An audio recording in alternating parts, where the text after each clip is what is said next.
नमस्कार, आप देख रहे हैं डेली 24 भारत। आपके साथ मैं हूं विदुषी मिश्रा। चलिए शुरू करते हैं उत्तर प्रदेश की बड़ी खबरों से। उन्नाव दौरे के दौरान डिप्टी सीएम केशव प्रसाद मौर्य ने विपक्ष पर जमकर निशाना साधा।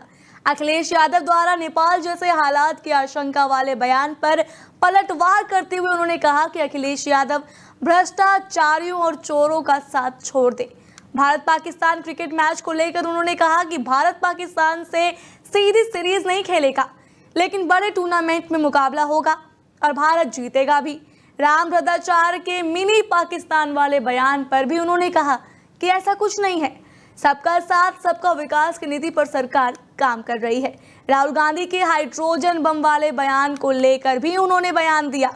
उन्होंने कहा कि कांग्रेस नेता हताशा में और सत्ता पर जन्मसिद्ध अधिकार मानते हैं। उन्होंने दावा किया कि जनता के आशीर्वाद से 2047 तक भाजपा की सरकार देश और प्रदेश में कायम रहेगी। हमारे साथ जुड़ गए हैं उन्नाव से आसिफ। जैसा कि हम देख रहे हैं, केशव प्रसाद मौर्य ने बहुत लोगों पर निशाना साधा। पाकिस्तान और भारत के बीच जो मैच हो रहा है उसको लेकर भी उन्होंने कुछ बयान दिया। हम आपसे जानना चाहेंगे और क्या क्या उन्होंने ऐसे विपक्षी को बयान दिया है, उन पे तंज कसा है।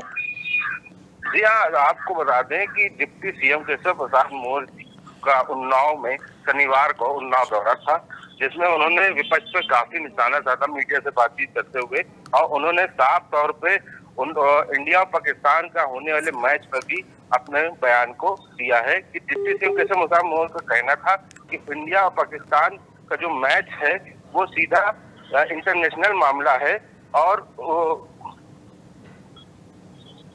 बड़े आयोजन होंगे जिसका वर्ल्ड कप और पाकिस्तान से खेलेंगे और जीतेंगे भी। क्या आपको बता दें कि और डिप्टी सीएम केशव प्रसाद मौर्य का राहुल गांधी पर भी उन्होंने निशाना साधा है और राहुल गांधी के हाइड्रोजन बम और परमाणु वाले बयान को भी केशव प्रसाद मौर्य का कहना है कि वह फ्रस्ट्रेशन का शिकार हो गए हैं और वह सत्ता पर अपनी जनसिद्धि का अधिकार। आसिफ, क्या कांग्रेस और अखिलेश यादव इन लोगों की तरफ से क्या कोई बयान आया है, पलटवार हुआ है अभी तक? अभी कोई इसका बयान अभी कुछ कांग्रेस की तरफ से और उसकी तरफ से नहीं आया है, जो कि डिप्टी सीएम केशव प्रसाद मौर्य का ही बयान था, जो इसके पहले जो उनके बयान थे उस पर निशाना साधा था। जी, आपका बहुत बहुत शुक्रिया आसिफ और तमाम जानकारी के लिए। जैसा कि आपने सुना, केशव प्रसाद मौर्य ने कई ऐसे बयान दिए हैं जिससे सियासत तो गर्मा गई है। अब पलटवार होगा या नहीं होगा ये तो आने वाला वक्त ही बताएगा। बाराबंकी पुलिस को बड़ी सफलता हाथ लगी है। सफदरगंज कोतवाली पुलिस ने अंतर जनपदीय चोर गिरोह के सरगना मनीष कुमार गोस्वामी को गिरफ्तार किया है। एसओ अमर चौरसिया और उनकी टीम ने प्यारेपुर सरैया मोड़ से इस शातिर अपराधी को दबोचा है। पुलिस ने उसके कब्जे से 11 एंड्रॉइड मोबाइल, सोने चांदी के जेवर, 17,000 रुपए नगद, एक तमंचा, 2 कारतूस और चोरी की मोटरसाइकिल बरामद की है। पुलिस के अनुसार मनीष अपने साथी संतोष यादव के साथ बाराबंकी, लखनऊ, गोंडा, बलरामपुर और अयोध्या जिलों में चोरी की घटनाओं को अंजाम देता है। पुलिस लंबे समय से इन पर नजर रखी हुई थी। गिरफ्तारी के बाद पूछताछ में कई अहम सुराग हाथ लगे हैं, जिससे और मामलों का खुलासा होने की संभावना है। स्थानीय लोगों ने पुलिस की इस कार्रवाई की सराहना की है और उम्मीद जताई है कि ऐसे कड़े कदमों से अपराध पर रोक लगेगी। फिलहाल पुलिस फरार साथियों की तलाश में जुटी हुई है।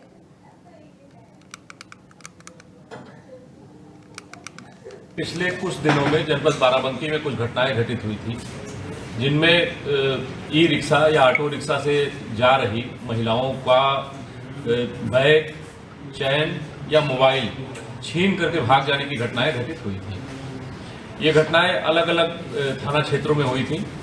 इनको वर्कआउट करने के लिए, अभियुक्तों को चिन्हित करने के लिए, उनकी गिरफ्तारी और बरामदगी के लिए पुलिस अधीक्षक महोदय द्वारा एक यहाँ पे टीम गठित की गई थी, जिसमें जनपद की स्वाट टीम, सर्विलांस टीम, थाना सफदरगंज, एसओ सफदरगंज और एसएचओ रामनगर कोतवाली, इनकी एक ज्वाइंट टीम गठित करके इसमें अब सूचना संकलन लगातार किया जा रहा था। इसी में हमको कुछ महत्वपूर्ण सुराग जो सीसीटीवी कैमरे थे उनसे मिले और ग्राउंड लेवल से भी काफी इंटेलिजेंस इसमें कलेक्ट की गई। उसके आधार पर आया कि ये गैंग है जो कि एक साथ लगभग कई जनपदों में। चंदौली पुलिस को एक बड़ी सफलता मिली है। जिले में स्वाट टीम, सर्विलांस और मुगल सराय पुलिस ने संयुक्त कार्रवाई करते हुए चेकिंग के दौरान 32 किलो अवैध गांजा बरामद किया है। ये कार्रवाई चौकिया तिराहे के पास पिकेट पर की गई, जहां पुलिस ने एक ऑटो को रोककर तलाशी ली। तलाशी के दौरान पुलिस को ऑटो की छत पर रखे बंडलों में से भारी मात्रा में गांजा मिला। पुलिस ने मौके से 2 तस्करों को गिरफ्तार किया। पकड़े गए आरोपियों ने बताया कि वो उड़ीसा राज्य से गांजा लेकर आए थे और इसे ऑटो में छुपाकर जिले में डिलीवरी देने जा रहे थे। पुलिस के मुताबिक बरामद गांजे की कीमत लाखों रुपए आंकी जा रही है। पुलिस अधिकारियों ने बताया है कि गिरफ्तार तस्करों के खिलाफ मुकदमा दर्ज, उन्हें जेल भेज दिया गया है। वहीं अब पुलिस ये पता लगाने में जुटी है कि इस नेटवर्क में और कौन कौन शामिल है और किन जिलों में इसकी सप्लाई की जा रही है। इस बड़ी सफलता के बाद पुलिस ने दावा किया है कि जिले में नशे के कारोबार पर सख्ती जारी रहेगी और किसी भी कीमत पर ऐसे गिरोह को बख्शा नहीं जाएगा। बढ़ते हैं आगरा की तरफ। आगरा पहुंचे प्रदेश के उप मुख्यमंत्री ब्रजेश पाठक ने आज जिला अस्पताल का निरीक्षण किया। इस दौरान उन्होंने वार्डों का जायजा लिया और स्वास्थ्य विभाग के अधिकारियों को साफ सफाई में किसी भी तरह की लापरवाही न बरतने के निर्देश दिए। निरीक्षण के बाद उन्होंने समीक्षा बैठक की और मीडिया से भी रूबरू हुए। डिप्टी सीएम ने कहा कि प्रदेश में स्वास्थ्य सुविधाओं को लेकर बड़े बदलाव देखने को मिल रहे हैं और सरकार का लक्ष्य आगरा को भी स्वास्थ्य सेवाओं में अव्वल बनाना है। उन्होंने साफ कहा है कि दवाओं की कोई कमी नहीं है और सर्जरी तथा ओपीडी सेवाओं को बेहतर बनाने पर फोकस किया जा रहा है। बाहर की दवाएं लिखने वाले मामले में सख्त रुख अपनाते हुए उन्होंने कहा है कि ऐसे डॉक्टरों पर कार्रवाई करी जाएगी। वहीं राजनीति पर बोलते हुए उन्होंने समाजवादी पार्टी को निशाने पर लिया और कहा कि सपा सत्ता में आते ही गुंडा राज और अपराध को बढ़ावा देती है, जबकि योगी सरकार में अपराधी या तो जेल में है या फिर प्रदेश छोड़ चुके हैं। उप मुख्यमंत्री वेडिंग इंडस्ट्री एसोसिएशन के कार्यक्रम में भी हिस्सा लेते दिखाई देंगे। चुके हैं अर्पित। हम जैसे कि देख रहे हैं ये जो दौरा हुआ है इस पे अस्पताल को लेकर कई सारे निर्देश दिए गए हैं। क्या क्या निर्देश दिए गए हैं हम आपसे जानना चाहेंगे। बिल्कुल साफ तौर पर मैं आपको बता दूं, उत्तर प्रदेश के उप मुख्यमंत्री ब्रजेश पाठक कल ताजनगरी आगरा में पहुंचे थे और साथ ही साथ उन लोगों ने आगरा का के जिलाधिकारी के साथ साथ स्वास्थ्य विभाग के अधिकारी भी उनके साथ मौजूद थे और जिला अस्पताल का उन्होंने निरीक्षण किया और साथ ही साथ स्वास्थ्य विभाग के अधिकारियों को दिशा निर्देश दिए हैं कि कोई भी खामियां नहीं मिलनी चाहिए। अस्पताल में जितने भी पीड़ित हैं उनको समय पर उपचार मिलना चाहिए और अच्छी व्यवस्था होनी चाहिए। अगर शिकायती पत्र अगर मिलता है तो कानूनी कार्रवाई की जाएगी, प्रशासन की ओर से कार्रवाई की जाएगी। और साथ साथ गंदगी को लेके वो बिल्कुल चिंतित थे। उन्होंने सीधे आदेश दिए जिस तरह से गंदगी फैली हुई है उसको साफ किया जाएगी ताकि गंदगी ना के साथ साथ बीमारी उत्पन्न ना हो सके। जी अभी जैसे कि हम देख रहे हैं उन्होंने आगरा दौरे पर जो अखिलेश यादव की सत्ता थी और अभी जो योगी की जो अभी चल रही है यूपी में सत्ता, दोनों को कंपेयर भी किया है, तुलना भी की है। ऐसा उन्होंने क्यों, मतलब क्या वो अखिलेश यादव पर तंज कस रहे थे? बिल्कुल मीडिया से मुखातिब होते हुए विजय पाठक ने साफ तौर पर समाजवादी पार्टी को निशाना साधा है और साथ ही साथ समाजवादी पार्टी के राष्ट्रीय अध्यक्ष अखिलेश यादव पे भी निशाना साधा है और कई ऐसे जो मुद्दे जो उठाए हैं उनको लेके एक राजनीति भी गर्मा सकती है। जी अर्पित जी, आपका बहुत बहुत शुक्रिया तमाम जानकारी के लिए। गाजियाबाद विकास प्राधिकरण ने अवैध कॉलोनियों और निर्माणों पर बड़ी कार्रवाई की। 12 सितंबर को प्रवर्तन जोन 1 की टीम ने ग्राम मोटी के डूब क्षेत्र में लगभग 8 बीघा में विकसित अशोक जैन की कॉलोनी और महादेव इनकलेब नाम से 9 बीघा में बनी दूसरी कॉलोनी को ध्वस्त किया। बिजली पोल, बाउंड्री और कॉलोनाइजर के दफ्तर भी तोड़े गए। कार्रवाई के दौरान कुछ लोगों ने विरोध किया लेकिन पुलिस बल की मौजूदगी ने उन्हें खदेड़ दिया। मोटी रोड पर AK चिल्ड्रन स्कूल और GD गोयनका स्कूल के पास अवैध रूप से चल रहे 3 धर्म कांटे भी तोड़ दिए गए। वहीं नंदग्राम की बात करें, नंदग्राम क्षेत्र की बात करें तो वहां साहिल वर्मा द्वारा नक्शे के विपरीत बनाई गई 2 दुकानों को सील कर दिया गया। प्राधिकरण ने चेतावनी दी है कि अवैध निर्माण के खिलाफ अभियान लगातार जारी रहेगा। कार्रवाई में प्रवर्तन अधिकारी, अभियंता और पुलिस बल मौजूद रहा। हमीरपुर जिले के मोदहा कोतवाली क्षेत्र में पुलिस और फरार बदमाश के बीच मुठभेड़ दिखी। तिंदुही रोड पर पुलिस ने बदमाश निहालुद्दीन को घेर लिया। इस दौरान उसने पुलिस पर फायरिंग भी की। जवाबी कार्रवाई में पुलिस की गोली उसे लग गई और वो वहां घायल हो गया। पुलिस ने तुरंत उसे जिला अस्पताल में भर्ती कराया। बताया जा रहा है कि कल शाम इसने बाइक मिस्त्री को गोली मारकर घायल किया था। लंबे समय से इसकी तलाश चल रही थी। मुठभेड़ की सूचना मिलते ही मौके पर भारी पुलिस बल वहां पहुंचा। स्थानीय लोगों ने राहत की सांस ली है कि क्षेत्र में आतंक फैलाने वाला अपराधी पकड़ा गया। पुलिस ने साफ किया है कि कानून व्यवस्था बिगाड़ने वाले किसी भी बदमाश को बख्शा नहीं जाएगा।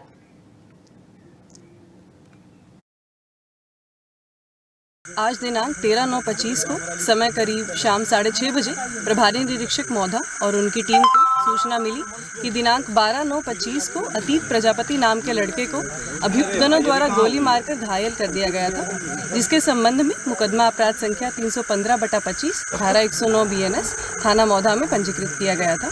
उस घटना में संलिप्त अभियुक्त निहालुद्दीन पुत्र कमाल निवासी छोटा कसोड़ा हैदरिया थाना मौधा उम्र 25 वर्ष आदर्श डिग्री कॉलेज के आगे तेंदुही रोड की तरफ पैदल जा रहा है। पुलिस टीम द्वारा वांछित अभियुक्त निहालुद्दीन की गिरफ्तारी हेतु रोका टोका गया तो वह गिरफ्तारी से बचने हेतु पुलिस टीम पर जान से मारने की नीयत से फायरिंग करते हुए भागने का प्रयास करने लगा। पुलिस टीम द्वारा आत्मरक्षात्मक गोली चलाई गई, जिससे अभियुक्त निहालुद्दीन के बाएं पैर में गोली लग गई। उसे बेहतर इलाज हेतु CHC मौधा भेजा गया है। अग्रिम विधिक कार्यवाही की जा रही है। आज बात करते हैं कासगंज की। कासगंज में भारतीय किसान यूनियन स्वराज के राष्ट्रीय अध्यक्ष कुलदीप पांडे और प्रदेश अध्यक्ष आशीष पांडे को पुलिस ने गिरफ्तार कर लिया। दोनों सगे भाई हैं और उन पर 3 दर्जन से अधिक आपराधिक मामले दर्ज हैं। हाल के दिनों में दोनों पुलिस अधिकारियों के खिलाफ सोशल मीडिया पर लगातार पोस्ट कर रहे थे और भ्रष्टाचार के आरोप लगाते हुए मुख्यमंत्री को ज्ञापन भी सौंपा था। एटा से लौटते समय पुलिस ने इन्हें पकड़ लिया। SP अंकिता शर्मा ने बताया कि ये लोग किसानों की समस्याओं से कोई सरोकार नहीं रखते, बल्कि खुद को किसान नेता बताकर अपराध करते हैं। हाल ही में महिला पर जानलेवा हमले का भी आरोप इन पर दर्ज हुआ है। पुलिस की कार्रवाई के बाद इलाके में चर्चा है कि किसान संगठन के नाम पर अपराध करने वालों पर शिकंजा कसा जा रहा है।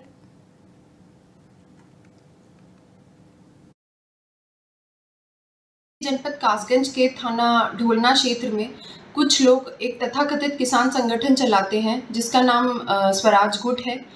सर्व जनमानस को ये अवगत कराना ज़रूरी है कि इस संगठन का आम जनमानस एवं किसानों की समस्याओं से कोई लेना देना नहीं है। इस संगठन के सभी प्रमुख सदस्य थाना ढोलना की रजिस्टर्ड गैंगस्टर व हिस्ट्री शीटर अपराधी हैं। इनके विरुद्ध लगभग 3 दर्जन से अधिक अभियोग पंजीकृत हैं। वर्ष 2023 में इनके प्रमुख सदस्यों को माननीय न्यायालय जनपद कासगंज के द्वारा गैंगस्टर एक्ट के अंतर्गत 7 वर्ष के सश्रम कारावास से दंडित भी किया गया था।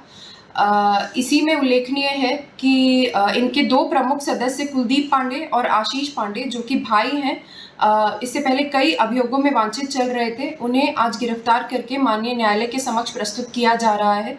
वर्तमान में कानून व्यवस्था की स्थिति सामान्य है। देखिए, जनपद कासगंज के थाना ढोलना क्षेत्र में कुछ लोग एक तथाकथित किसान संगठन चलाते। बढ़ते हैं मेरठ की तरफ। मेरठ में चल रही कथा के दौरान राम वृद्धाचार्य के पश्चिमी यूपी को मिनी पाकिस्तान बताने वाले बयान पर प्रतिक्रियाएं तेज हो गई हैं। सांसद हरेंद्र मलिक ने कहा है कि ये क्षेत्र भारत का अभिन्न अंग है और यहाँ के लोग भारतीय हैं। उन्होंने ये भी कहा कि ऐसे बयान समाज में तनाव फैलाने वाले होते हैं। उन्होंने बागेश्वर महाराज के हिंदू राष्ट्र वाले बयान पर भी टिप्पणी की और कहा कि ये व्यक्तिगत राय है, पार्टी संविधान में विश्वास करती है। सांसद ने कहा कि हिंदू मुस्लिम हमेशा से साथ रहते आए हैं और भाईचारे की मिसाल पेश करते रहे हैं। उन्होंने चेतावनी तक दे दी कि चुनावी मौसम में इस तरह के बयान माहौल खराब करते हैं। साथ ही नेपाल की घटनाओं पर कहा है कि किसी तख्ता पलट का समर्थन नहीं है, लेकिन जनता की आवाज को समझना जरूरी है। सरकारों को नागरिकों के संवैधानिक अधिकारों का सम्मान करना चाहिए। राम भद्राचार्य जी ने जो कहा, उनकी अपनी सोच होगी। हम लोग तो यहाँ पैदा हुए हैं, यही रहते हैं। वो तो लगता है ये भारत का अभिन्न अंग है, हिंदुस्तान का अभिन्न अंग है, इंडिया का अभिन्न अंग है और हम पूर्ण रूपेण भारतीय, यहाँ के नागरिक सभी भारतीय हैं, सभी हिंदुस्तानी है, इंडियन है। हमें ऐसा नहीं लगता। उनकी अपनी सोच है, हमारी अपनी सोच है। आदरणीय राम भद्राचार्य जी ने जो कहा, उनकी अपनी सोच होगी। हम लोग तो यहाँ पैदा हुए हैं, यही रहते हैं। वो तो लगता है ये भारत का अभिन्न अंग है, हिंदुस्तान का अभिन्न अंग है, इंडिया का अभिन्न अंग है और हम पूर्ण रूपेण भारतीय, यहाँ के नागरिक सभी भारतीय हैं, सभी हिंदुस्तानी है, इंडियन है। हमें ऐसा नहीं लगता। उनकी अपनी सोच है, हमारी अपनी सोच है। आदरणीय राम भद्राचार्य जी ने जो कहा, उनकी अपनी सोच होगी। हम लोग तो यहाँ पैदा हुए हैं, यही रहते हैं। वो तो लगता है ये भारत का अभिन्न अंग है, हिंदुस्तान का अभिन्न अंग है, इंडिया का अभिन्न अंग है और हम पूर्ण रूपेण भारतीय, यहाँ के नागरिक अगली खबर नोएडा से है। नोएडा के सेक्टर 37 लाल मार्केट स्थित क्लिनिक पर भ्रूण लिंग जांच का सनसनीखेज खुलासा हुआ है। पानीपत स्वास्थ्य विभाग की टीम ने छापा मारकर डॉक्टर राजश्री जसूजा समेत 5 लोगों को गिरफ्तार किया। टीम ने स्टिंग ऑपरेशन के दौरान 25,000 रुपए तय किए और 5,000 एडवांस भी दिए। जांच शुरू होते ही टीम अंदर घुस गई और वार्ड बॉय व स्टाफ को पकड़ लिया। आरोप है कि नेटवर्क करीब 1 साल से चल रहा था और हरियाणा से गर्भवती महिलाओं को यहां लाकर जांच की जाती है। रिसेप्शन से पैसे बरामद हुए और पुलिस ने तुरंत केस भी दर्ज कर लिया। सवाल अब ये उठ रहा है कि इतने समय से बाजार में खुलेआम ये काम कैसे हो रहा था और प्रशासन को भनक क्यों नहीं लगी। अब उम्मीद है कि शहर में चल रहे अन्य संदिग्ध सेंटरों की भी जांच ऐसे ही की जाएगी। संभल में लंबे समय से चली आ रही लड़ाई के बाद आखिरकार बीएसपी नेता रफत उल्लाह को उनकी जमीन का कब्जा मिल गया। करीब 2200 गज जमीन को प्रशासन ने कब्जा मुक्त कराया। बताया जाता है कि जमीन पर विवाद पिछले 20 साल से चल रहा था। शिकायत के बाद यूपी के डीजीपी के आदेश पर प्रशासन हरकत में आया और पुलिस बल की मौजूदगी में नापतोल कर कब्जा मुक्त कराया। बीएसपी नेता ने कहा है कि योगी सरकार ने उन्हें न्याय मिला है और अच्छा काम हो रहा है। कार्रवाई के दौरान माहौल तनावपूर्ण जरूर रहा, लेकिन पुलिस ने पूरी सुरक्षा में जमीन का कब्जा दिला दिया। ये मामला संभल सदर कोतवाली क्षेत्र के गवा मार्ग स्थित मल्ली सराय का है। 100 मीटर 2250 गज और इसका हमारा विवाद चल रहा था काफी दिनों से। तो फिर शासन ने एक बहुत अच्छा मैसेज दिया है कि और फिर पंचों ने पंचायत की है। जब प्रशासन यहाँ आ गया कि भाई हम ऐसा भी नापेंगे, तो पंचों ने जब पंचायत करी और ये अब जमीन हमें मिल गई 20 साल में। ये 1500 मीटर 2250 गज और इसका हमारा विवाद चल रहा था काफी दिनों से। तो फिर शासन ने एक बहुत अच्छा मैसेज दिया है कि और फिर पंचों ने पंचायत की है। जब प्रशासन यहाँ आ गया कि भाई हम ऐसा भी नापेंगे, तो पंचों ने जब पंचायत करी और ये अब जमीन हमें मिल गई 20 साल में। ये 1500 मीटर 2250 गज। अंत में बात करते हैं सोनभद्र पहुंचे उत्तर प्रदेश सरकार के कैबिनेट मंत्री और निषाद पार्टी के राष्ट्रीय अध्यक्ष डॉक्टर संजय निषाद का जोरदार स्वागत हुआ है। कार्यकर्ताओं और पदाधिकारियों ने फूल मालाओं से उनका अभिनंदन किया। मंत्री ने कहा कि पूरे प्रदेश में 40 दिन का कार्यक्रम चल रहा है और पहले चरण में मिर्जापुर व सोनभद्र में विभागीय समीक्षा बैठक हो रही है। उन्होंने कार्यकर्ताओं को प्रधानमंत्री संपदा योजना, किसान क्रेडिट कार्ड, कन्या विवाह योजना और शिक्षा पर सरकार के प्रयासों की जानकारी दी। प्रेस कॉन्फ्रेंस में उन्होंने बीएलओ पर मतदाता सूची में गड़बड़ी का आरोप लगाया और कहा कि लापरवाही करने वालों पर कार्रवाई होगी। दिल्ली में हुए निषाद पार्टी सम्मेलन पर उन्होंने कहा कि ये बीजेपी के साथ एकजुटता दिखाने के लिए किया गया था। क्या है कार्यक्रम? ये पूरे प्रदेश में एक तो विभागीय जो समीक्षा बैठक है कि हमारी प्रधानमंत्री मत्स्य संपदा योजना जो योजनाएं हैं, केसीसी है, इनके जो उनका बीमा है, इस पर है। प्रगति उत्तर प्रदेश के हमारी योजनाएं हैं, मुख्यमंत्री संपदा योजना, निषाद राजभोट योजना है और मछुआ कल्याण को जिनके बच्चों की शिक्षा के लिए पैसा आया हुआ। और यहाँ सोनभद्र को विशेष रूप से एक पैकेज देकर मैंने महिला सशक्तिकरण में 8 जिला मैंने चुना था, उसमें सोनभद्र सबसे ऊपर है। तो यहाँ केज कल्चर है, जो बड़े बड़े जलाशय में महिलाओं को केज कल्चर के माध्यम से उनको बढ़ावा दे रहे, उनका प्रशिक्षण का था। तो समीक्षा बैठक है। दूसरा, कार्यकर्ताओं को जो अभी हमारे प्रदेश के लोग ताल से निकल के ताल कटोरा गए, तो उन्हें धन्यवाद देना था कि आप अपने राजनीतिक रूप से लोकतांत्रिक ढंग से अपनी आवाज़ को रखें, उन्हें धन्यवाद देना था। हर एक 10-10 विधानसभाओं का मतलब 2 जिले का बैठक करके इनकी समस्या, सुझाव और समाधान के रूप में ये कार्यकर्ताओं की बैठक है। और उसको जिला पंचायत का जो अगला चुनाव है, अगला विधानसभा का चुनाव है, उसको भारतीय जनता पार्टी के साथ कैसे रह के आगे हमें क्या है